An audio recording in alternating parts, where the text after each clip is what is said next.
Hi, everyone, and welcome to this episode of the Roasters Wrap. My name's Caleb Holstein. I'm co-founder of Green Square, the world's first dedicated green coffee procurement and management software for coffee roasters. And in this episode, we're going to be focusing on the big one, Brazil. And I'm super excited to invite and introduce you to my two guests today who specialize in importing Brazilian coffee into Australia. We're going to talk a little bit about what we've seen over 2024, some of the learnings, some of the things that we've seen happen in the market relating to Brazil. We're also going to talk about some predictions for 2025, some of the big drivers behind some of the spikes we've seen in the market, as well as learning from their experience with their network of roasters, some of the challenges they've seen and some of the things that have been handled really well and ways that they see roasters working effectively on their Brazilian components into 2025. So no more listening to me. Let's jump in. And Nadia and Andre, would you mind turning your camera on and saying hi to everyone? That's Hello, everyone. Hey, Caleb. Hey. Yeah, how are you, Caleb? How are you doing? Very good. Thank you, guys. Thanks for taking the time. I know it's a very busy time for any sort of coffee importer and trader, but particularly for yourselves with Brazil. So thanks for making the time. Before we jump in, would you guys mind maybe just quickly introducing yourselves and your company to everyone who might not know you guys yet? First of all, I'd like to say thank you, Caleb, for the work that you are doing for the industry, because you are really doing an amazing job trying to communicate what's happening. So very good job. Well done. Thank you so much, guys. That means the world, because all we're trying to do is make sure that everyone can be informed. And I think in these challenging times, it feels like it just needs to happen. So thank you so much for the kind words. Yeah, my name is Nadia. And I'm Andre. We're both Brazilians. Been running Southland Merchants since 2017 in Australia. Just bringing. It started from obviously a dream and a passion of ourselves for coffee and for people. And it was a really interesting way to kind of connect to our origins and also give back to our people and showcase some of the great work they're doing. So it's our job is probably to connect those two ends, roasters with growers back in Brazil. And bring the best Brazils people can have. Yeah, amazing. If you guys, it's a little sneak peek. If you see the guys' shirts, if you're in a roastery and you see the blue bags, that's most likely these guys. They have these gorgeous looking Brazilian bags, which is like just a marketing piece on its own, which I love. But if you see the blue bags, that's going to be these guys' coffees. Let's jump straight into it. I know, this has probably been a pretty wild year for you particularly. I've been very lucky. A lot of the updates that people might see from social media have been when they're coming from Brazil. I'm getting a lot of information and insights and support from the team here. So I'd love to know, guys, a little bit of a summary of some of the biggest things that you've seen from a Brazilian kind of harvest and market perspective over 2024, and things that you think are very important for roasters to be understanding about the 2024 year. Yeah, I think it's going to be amazing if Andre talk a bit, because we just came back from Brazil. Yeah, just got back. In general, I think that the harvest, it wasn't a great harvest. It wasn't the worst harvest either, but it was, I would say, it was a pretty average harvest in terms of quantity. Obviously, below than we expected, a little bit below than we expected. People are really realizing that some of the issues with the harvest that we talked about with you guys, about the screen sizes and those sort of things, is confirmed, and we've seen a percentage of bigger screen sizes reducing a lot this year.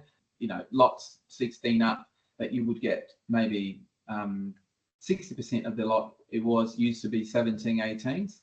So this now is upside down. So it's 60% of the lot is 16, and 40% of this lot is 17, 18.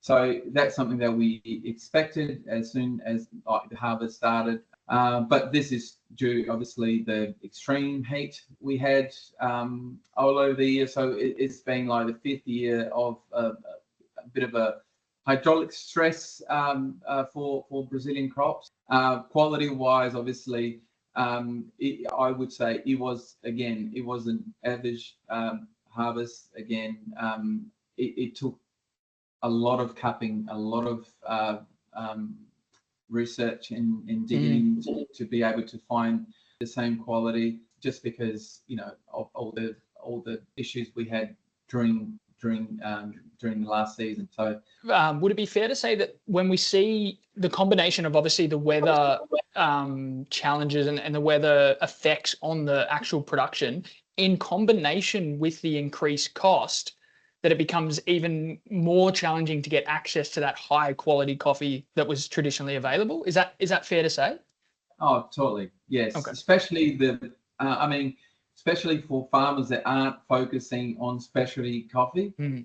Those are the ones, because you have higher costs, and for this year we had a seed market going, through the roof, which allowed them not to take care of the crops as much, for those farmers that aren't sort of focused in growing specialty, coffee grade. So there's definitely a correlation there.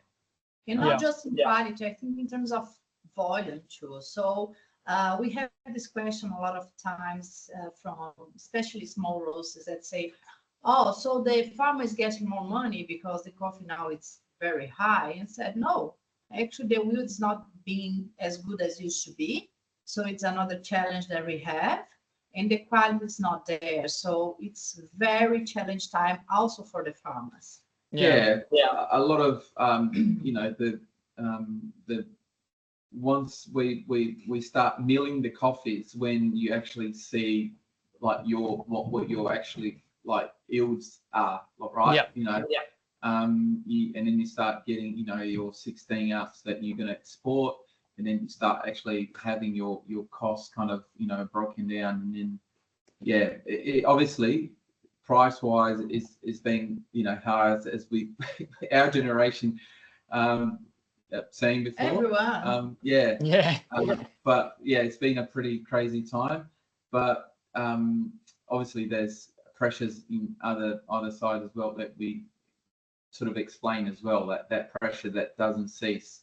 In saying that, even in Brazil right now, the prices for the coffee locally, so the big companies like Melita and JDE, they already take a note for the market. They put the price 30%, 40% high. So this was is that for consumers? Yes. Roasted coffee. Roasted coffee directly to the retail market. A letter from them communicating 30-40% increasing. That's an amazing thing to hear, because I wonder if the consuming market, because we have a big challenge, and I'm sure you guys are hearing this from your roasters in Australia, with our consuming market, their expectation of price point. So we look at some statistics historically, and we've shared these in our Facebook groups and at different times on our social media, of where Australia sits on the way that we actually commercialize and charge for our product. We've had a very high standard of quality, but we've had a very low standard of pricing. And if we want to maintain that high standard of quality, we have to increase our pricing by quite a bit right now. And there's a lot of concern from roasters that I'm hearing, and I'm sure you guys are hearing as well, but if I put it up, they'll leave me, or if I put it up, they won't pay for it. Where we hear at Origin, their consumer market was 30%. Yeah, well, that's amazing. One 30, another one 40. Yes, that's great. And the largest roaster in Brazil, which is it's a big group. They've got a few brands, but there's the Três Corações, Three Hearts. So they roast roughly 4 to 5 million bags a year. They roast. They roast 4 to 5 million bags a year, like the whole group. Wow. They are just for Brazil. Yes, as that 1st of Jan, they're putting up their prices 30%. They the leaders in the market. The only way I could think to compare this for our Australian audience, obviously we have some people around the world listening, but it's important to maybe bring this back a little bit locally as well, is how I could compare that is maybe imagining like Grinders, Victoria, putting out a statement and going, our prices are going up by 30, 40%. That's the only comparison I can give. Obviously, Grinders and Victoria in Australia are not producing those volumes. We don't have that big of a market.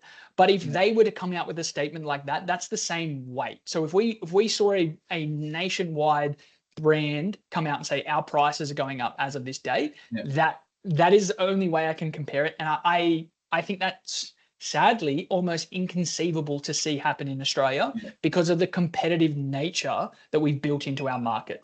So I think it's amazing to hear how other consumer markets are changing, but it's important for us as Australians to remember that we need to change if we're going to compete. Because let's zoom out again and let's go why would I export to a country that's undervaluing and is going to try and fight me on the price when I've got these other consuming markets that are willing to pay more because they're actually charging more for it. So I think that's the biggest concern I have for the Australian market. Obviously, the quality they roast is quite different to definitely. Like even but it's in terms of percentage. So but the coffee they are obviously also supporting that market, local market. And the thing is, because they at Origin, their price has been up, for the last, 2-3 months. So they are they're the early movers.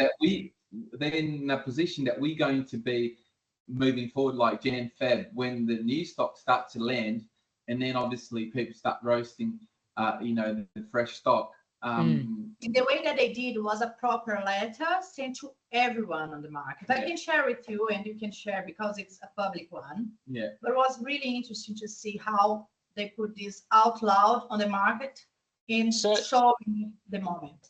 So maybe that's something that I'll do. Maybe I'll get as many brands to sign off on we're putting our prices up and we release it in Australia. Why not?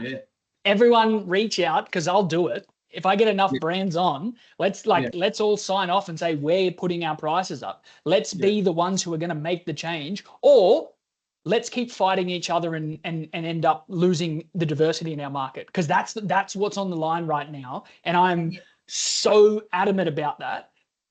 Okay. All right. I got a job to do. We're recording this before Christmas. You guys are all going to be seeing this 1st of Jan, but I'm going to have a registration form that's going to be in the comments for this.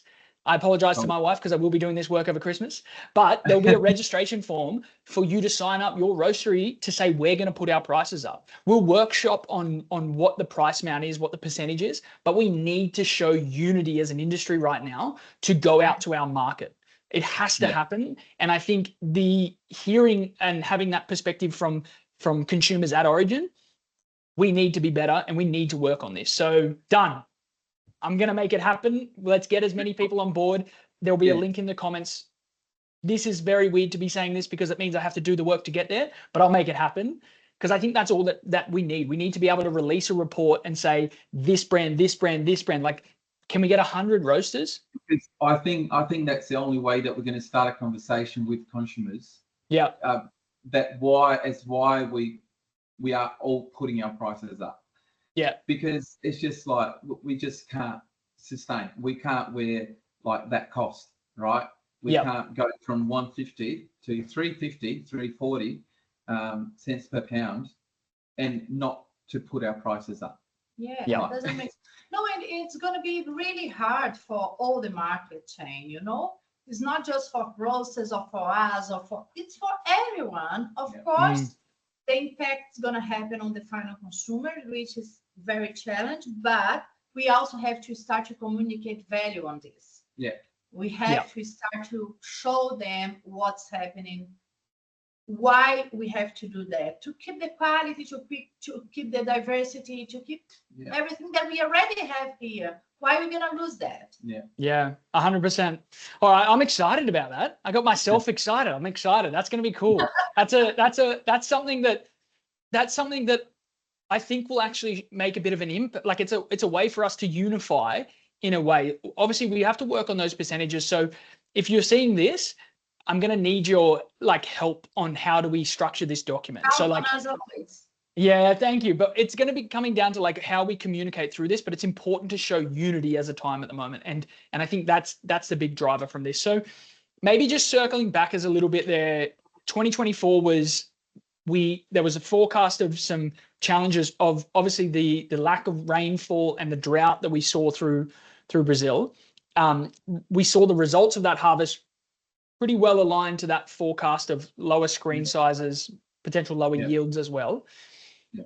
In terms of maybe looking forward a little bit to 2020, like the 2026 harvest period, what are you guys seeing from a prediction point of view? And anyone who's been following our channel and content, we saw the prediction that came out in December and the kind of various predictions we've seen come out. So to state that for everyone who maybe didn't see exactly what happened, but we saw Volcafe release a report about the 25-26 projected yield from Brazil after surveying over 1,400 of their supply partners out of Brazil. And they projected, I believe it was around 34 to 35 million bags, which is quite low for Brazil. Then that's when we saw a result in the market of quite that big spike. I think that was actually the next day or in the next market open where we did tip the 350 point. And then we saw another report come out from NKG, which was projecting around 40 million bags for that same 25-26. So the discrepancy between those is very big and creates it just shows the sign of volatility in our market, that discrepancy, as an example, was almost the size of the entire Ethiopian production. So it's a very big discrepancy that creates a lot of uncertainty and a lot of volatility in the market moving into a 2025-26 harvest. So I just wanted to set the plate with that's what happened. That's what we saw. And I'd love to know for you guys, from your perspective, how are you seeing 25-26? What are you hearing? Obviously, you've just been over there as well. Yeah, we had a great flowering period. So that was amazing. Awesome. Yeah, everyone was super happy. And I've been visited a few farms whilst I was there, and the conversations were all pretty much the same. Like we had a perfect flowering. And just period. Maybe to touch on that for anyone that doesn't realize, and correct me if I'm wrong, but flowering is like the earliest signifier and sign of that production quality. The more flowers, the more yield is kind of the way it works. Yeah. So what happens after the flowering period is that those flowers will become buds, and then those buds will turn into cherries. Like that's what we hope. So during the flowering period, everyone was super excited. So we thought we were going to have a great harvest for next year. That was the prediction during that 2-week time, like when all crops over in Brazil sort of bloom and was beautiful. But what we've noticed, there were a high rate of abortion. So a lot of those flowers didn't turn into buds. So everyone we spoke to over in Brazil 3 weeks ago, they said, yeah, flowers aren't cherries. Flowers aren't cherries. So, which is a bit of a bummer because, and part of this, again, we go back to climate. It has been super hot in Brazil. So we in some areas we had 4 degrees above average during the flowering period. So what happens is that the trees, so they produce an enzyme because obviously they want to survive. So if they've got too many flowers and they need to bear too many fruits, what they do, they abort because there's no water or it's too hot for them to survive. So they abort those flowers. So then they have less buds to kind of grow and less energy they need.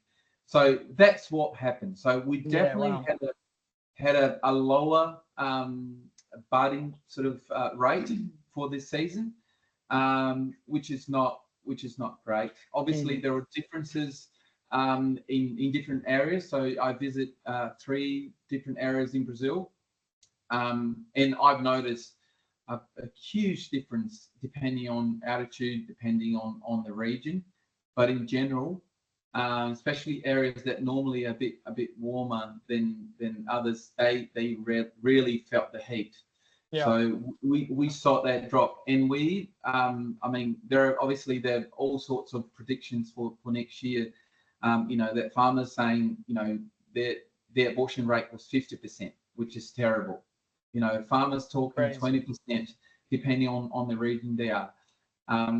But one thing that it's quite common in every conversation we had is that next year won't be a great year again. So, and that really worries me, because despite NKG or VOCA reports, and obviously they big corporations, there are a lot of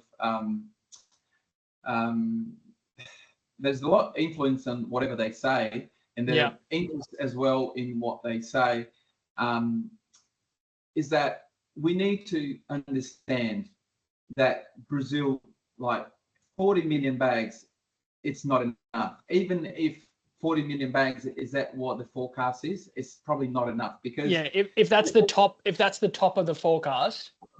Because so you need to comparison, if maybe you could give us a comparison of what the previous, before, when it was a little bit more stable, what was the traditional kind of bag count that you would look to see from Brazil? Yeah, because the problem is how much coffee we're exporting. So I don't know if you saw the last report from there's an organization called Sei Cafe in Brazil. They've released a report that we exported 45 million bags until end of November. Yeah. So that's 10 million bags above what we've exported last year. Yeah, wow. So that means that if we've sold those 10 million bags, which probably were bags that were sitting in our stock, and we're not having a great harvest next year, so we'll be cutting really thin next year. And I think that's happening in Brazil right now, is that actually they stock, André said about this, they stock so low, they never pass a moment in Brazil like this, that you are like moving to see what's going to happen the next harvest, and you don't have stock. And this is happening now. They don't have stock landing. So that potentially, and correct me if I'm wrong, but some of the drivers behind the Brazilian stockpile of coffee being so low, because there's traditionally always a volume there, is a combination of multiple harvest years that have underperformed because of weather challenges. Could it also be contributing potentially because was there an increased demand with the EUDR regulation? So more product was moved into Europe earlier than expected, which has maybe affected that as well? Or I think also Europe has a very low volume on the last few years. So they started to buy more coffees to restock, to storage it. And in Brazil, we start to sell a lot. So our stock that we, like the farmers was holding or anything, they start to sell it. And there's definitely like a pressure on the EUDR regulation, because obviously people wanted to get this stock before December to not be obliged to follow that the new regulation. That's definitely putting in pressure. I think there are other factors as well that we might start seeing, like other emergent markets sort of playing a role in that as well. I think there are a few really strong players kind of putting a lot of pressure on that stockpile. We've seen as well, just with how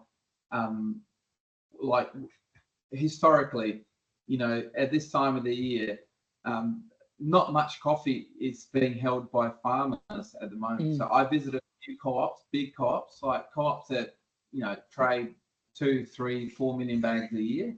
Yeah, wow. And they saying they got no coffee from farmers. They're not holding coffee from farmers anymore. I heard last week from one big co-op of 2 million bags a year. She said to me, Nadia, we are not doing futures. We're just doing back. So they buy if you're gonna buy it. So back to back. They're just doing this operation. Yeah. So everyone's really scared, even offering for next year. So I went to one of these co-ops. I said, okay, what if we wanted to buy 5 containers for next year, and I'm talking like 3-5 million bags, like co-op, Yeah. and they saying, no, let's talk next year. I'm a bit Wow. unsure. Yeah. So there's something happening, and all farmers that we talk to, they're not hiding their stock. Mm. They haven't got coffee to sell. They ran out of coffee. They sold everything. That too, and saying about the next harvest, I spoke with few agronomists. We spoke with few agronomists last week too, and that works with a lot of different farmers in different regions. And they said, Nadia, the real projection we're gonna have on the end of Jan. So I think the farmers is holding also to see it's really gonna happen. Yeah. Mm. Because there's still, like, obviously chances that those parts won't turn into cherry. So there's a bit of a worry about what actually is going to happen due to the climate, Yeah. So in terms of timeline, when you talk about that, it's like end of Jan where there'll be more reports about the quality of moving forward. But the reality that I think is important for roasters to understand, because I think a lot of roasters traditionally have relied on the spot market and they kind of go, oh, well, I'll wait and buy. But I don't think there's a luxury for roasters to be waiting for these reports. These reports are just telling us how much of a bad situation we're in. And I think that's the reality of it. Like, there's no report that comes out at the end of January, in my mind, that goes, it's 50 million bags, everything's great. The reality is, as you said, it's downhill. Yeah. If it's going to be bad or really bad. Yeah, and exactly, whatever the report says as well, it doesn't change next year, right? Yeah. Next year's done. So that's something I think it's a bit obvious, but we need to understand that whatever we've got to sell next year, importers in general, they have locked it in.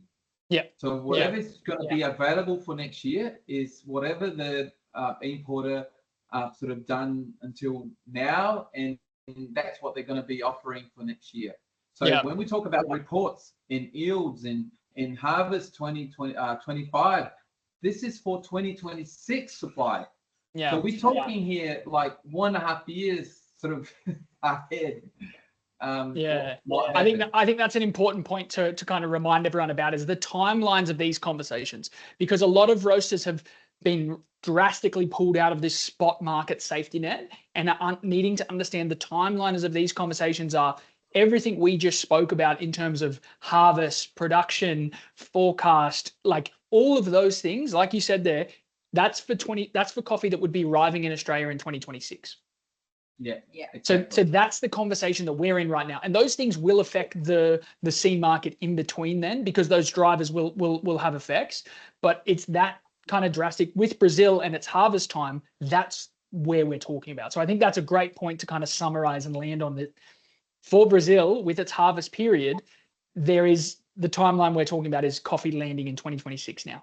So everything that's coming in 2025 needs to be secured. And from my perspective, roasters would be very nervous if they're in January and they haven't booked out their 2025, their entire 2025. That's an extremely dangerous position to be in. And if you're hearing this in the first week of January, go get a contract right now. And obviously, I think Nadia and the guys are probably booked out, so I'd love to send you to them, but go get your Brazilian coffee for 2025 right now, because it's going to be great, because it's saying, like, we are not here to do a sales speech, because actually we are really sold in everything that we have for next year. Have you guys ever been in a position like that before? Have you ever seen a scenario where you're going into January and you're sold? Yeah, we haven't completely sold out yet, but at the level we are now, we've never experienced before. Yeah, that level of experience.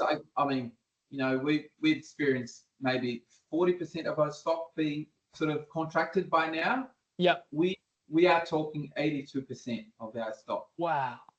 Yeah.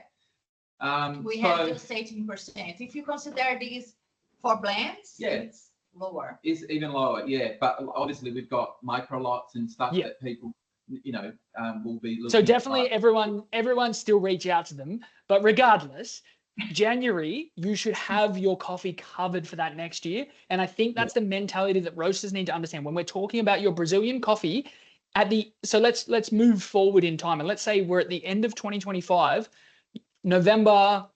You should be booking out your entire 2026 in that time period. We need roasters to start aligning their procurement with harvest to be able to secure their coffee correctly because of the volatility we're seeing. And I think that's the big hurdle that we're having to face. It's good that you're touching on that topic, Caleb, because like we had, even though obviously we like, it's all bad news, like everything is so distressing, but we have so many great like examples of clients of ours that, you know, have been buying from us for a long time, and they've contacted us, you know, back in August, gave us forecasts, gave us like what they were aiming to buy, and we were able to secure stock for them back then to receive next year at a price that, you know, people will doubt. You know, actually have some experience of coffee roasters that used to buy more like commercial rate, and actually did some deal with us in August, and they are gonna bring a very good quality, and they bought it on the right time. So I think planning is everything. Coffee.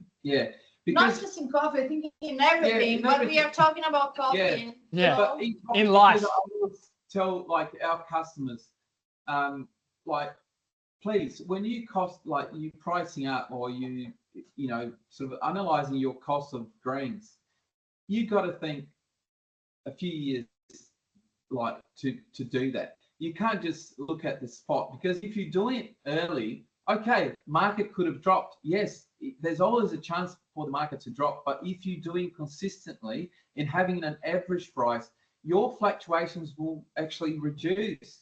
If you need coffee every year, and harvest is in August, you know, September, it's time to start talking to your green like bean porter, and you know the amount of coffee, and you know, projecting a little bit of growth. If you're doing that consistently, the chances are bigger that you actually gonna, you know, have a great average price on the long term. Because if it drops, you can always forward contract for the following year, and then you have an average cost of grain that's actually quite wise. Especially when you're talking about a place, Brazil, that has just one harvest per year. Yeah, exactly. Yeah, I think that's a great piece of advice there. And like you said, I appreciate, as we look to summarize our conversation, trying to end in that positive note, because the one thing that I will say, and I constantly say for roasters and everyone listening to this, it's never too late to start planning, budgeting, and forecasting for your green coffee.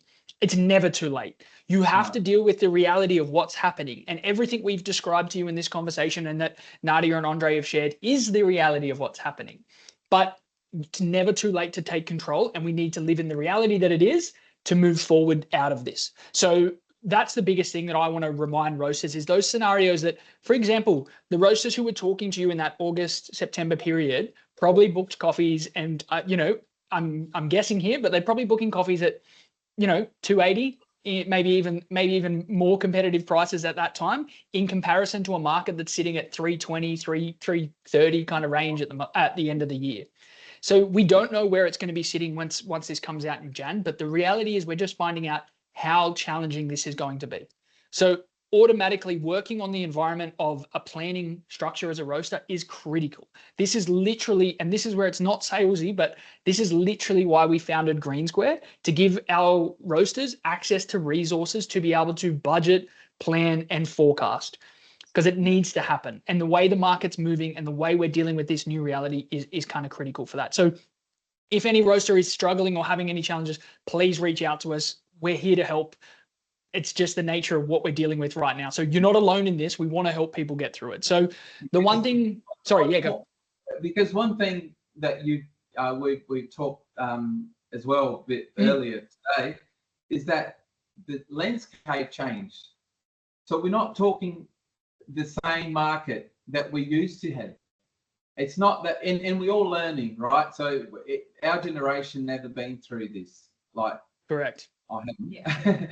So I'm pretty sure everyone's kind of trying to, get a grasp of what's happening. And I think we need to realize as quick as we can that actually the dynamics changed. Yeah. Even if we were to have a great harvest next year, which I don't believe that will be, it won't have coffee, that will be the worst harvest. I'm not one of those. I think it will be an average harvest again. Yep.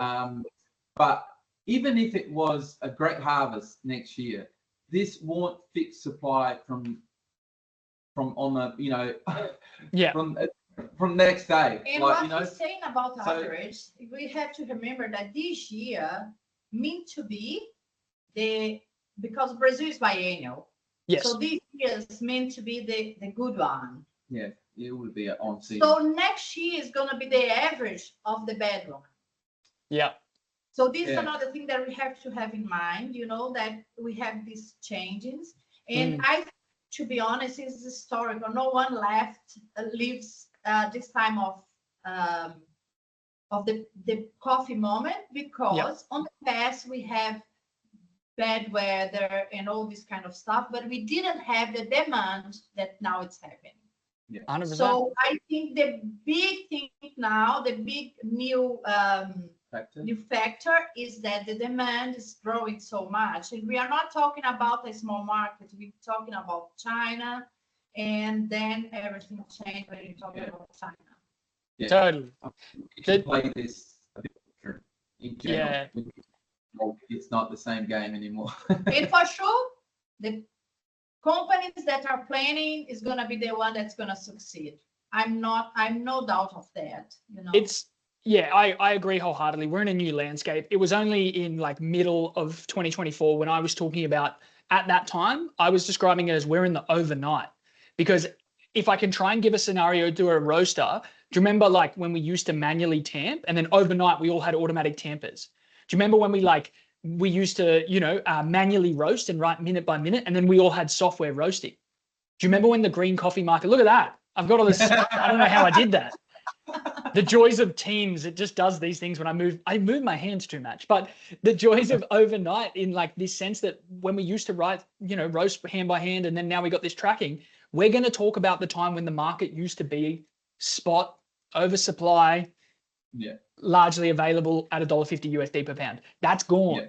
And we've gone past that now. We are in the new reality, and it's about how quickly we are going to be aware of it. And as Nadia touched on there, and I might even take it a little bit further, it's not about who's going to succeed. It's going to be about who's going to survive. The only way for a roaster to survive through this is with planning, forecasting, and budgeting your green coffee longer term. That's it. That's the bottom line right now. And if anyone wants to tell me I'm wrong, I'll take it. I'm all up for feedback. But if I'm right, and if we're moving in this direction, that is how you're going to survive with your business. We're in the scenario where roasters are calling around in early January trying to find coffee. What do you do if you don't have coffee? That is not an option. We need to plan. So I don't like to be intense, but I will be intense, guys. There are resources, there's ways to work through this, but it's like planning is a non-negotiable now. Yeah. It's just what it is. As you said, we are here available to talk, to explain, to share. I think it's what we have to do as 100%. Brazilian and facilitators on this operation, because no way that it's going to work without information and talk. So thank you so much for that. This also like opens opportunity, I guess, because planning is such a great tool for farmers as well. 100%. Farmers. So we're talking about sustainability of the supply chain. So this might be what we needed to create a more sustainable supply chain, because imagine if we could project, maybe 6 months or 12 months in advance to a farmer what we want to buy from them. We probably could be doing great work in sustainability.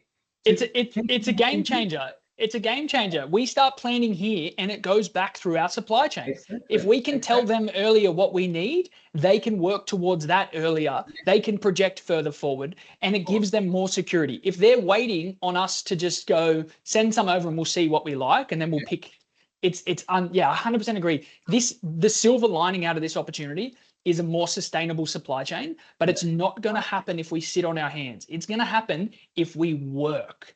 And we all have to work as an industry to get there. Right. So I 100% agree. I love it, guys. This is great. These are the conversations that I have the pleasure of having with these wonderful humans all the time. And I'm so excited that we've been able to record and share this for everyone because it fills my heart that we're having the real conversation. We're not avoiding these tough conversations, but we're also finding the opportunity and finding the silver lining of any situation to move forward to a better place as an industry. Because we know the challenges we've been in our supply chain and our industry. And to move out of these, there's going to be challenges. It's going to be hard, but there is a big opportunity at the end. So I'm extremely optimistic coming out of this. I'm extremely optimistic to hear a lot of the roasters, the way they're talking about the way they're starting to think about their coffee. And I'll keep, encouraging and sharing. History, like in the middle of the crisis, a lot of companies striving, find a way. So I think it's a great opportunity to reinvent, to make new drinks, to, showcase another things. So, I think it's really, I see a lot of opportunities there too. And I think we all in the industry wants Australia to keep going with great quality and innovation. And we have all the tools. We are ahead on that. Yeah, I wholeheartedly agree, guys. Well, thank you so much for your time. Be sure, everyone, to go follow along with Southland Merchants and all the work they're doing through social media. I'll pop the links in so you can go find that. I know they'll have some things coming up for everyone in the coffee industry around MICE this year, so keep an eye out for that, which is super exciting. They always put on a great show. So thank you so much for your time today, guys, and we'll talk to you all soon. Thank you so much. We really appreciate you and your work, and thank you for having us. Yeah. No worries. Happy roasting, everyone, and we'll talk to you all soon.